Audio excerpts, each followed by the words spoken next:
All right, late tonight, a federal judge ordered Hunter Biden to appear in person on October 3rd for his arraignment on gun charges, not by video, as his lawyers requested. The investigation into Joe Biden's son was a major part of today's congressional hearing with AG Merrick Garland. Have you had personal contact with anyone at FBI headquarters about the Hunter Biden investigation?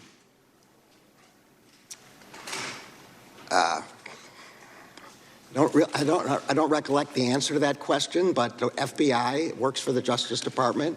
It's. I'm sorry. You don't recollect. You don't recollect whether you've talked with anybody at FBI headquarters about an investigation into the president's son?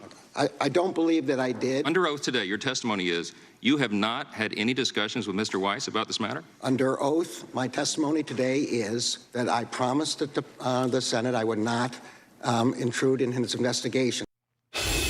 Joining me now, Congressman Tom Massie of the Judiciary Committee. Congressman, he doesn't remember conversations about the president's son. What went down there?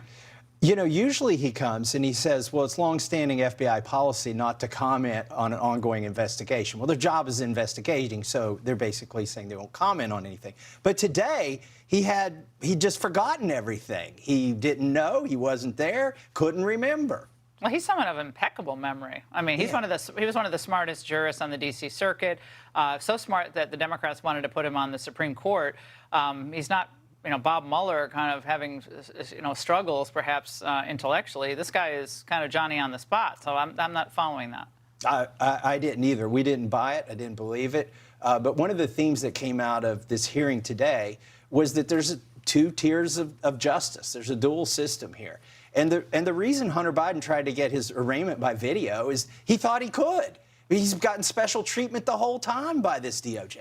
Do you think that the gun charge issue is kind of a fig leaf, though, to kind of get people off the scent of what really is going on here, which was influence peddling, perhaps U.S. foreign policy changed or altered, or some type of effect on it because of the money trail going to Hunter Biden? Oh, absolutely. This is the one charge that doesn't go back to Joe Biden, the big guy. The big guy wasn't involved in the gun charge, so we'll charge him with that. Whereas, and then also some of these tax charges, or some of the charges, they slow walked them so that the statute of limitations ran out for the period of time where the big guy was involved.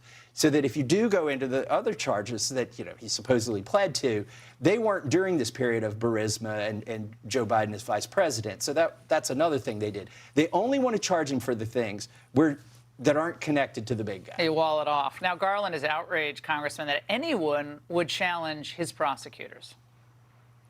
What is dangerous is when anyone singles out a career prosecutor or a career FBI agent, and we know, as a matter of fact, that kind of singling out has led to threats.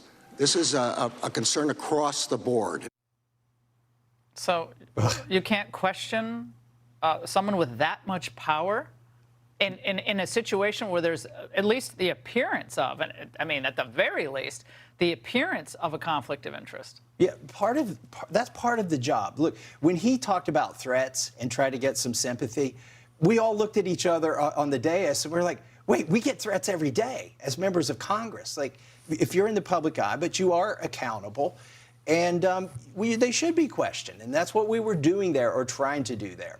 Congressman, on the, what's that on your pocket there? Oh, this? Yeah, what is that? Can we get a close-up of that? Can we move into that? That's blinding me. What is that? Oh, so it's a... I have an engineering degree, and I realize that some of my colleagues have pacemakers, but what they really need is an anxiety maker. So I display the debt to them every second of the day. Oh, my God, 33 trillion, 65 billion, 792 million, and then I can't read the rest. It's so fast, but it's meant to provide anxiety to my colleagues. I'm sort of the skunk at the garden party there in Congress, but it's needed. They need to know what's happening. $2 trillion more in debt this year, right? Yep. Keep going with Ukraine. No end in sight. Congressman, great to see you. Thank you. Good to see you, Laura. All right, it looks like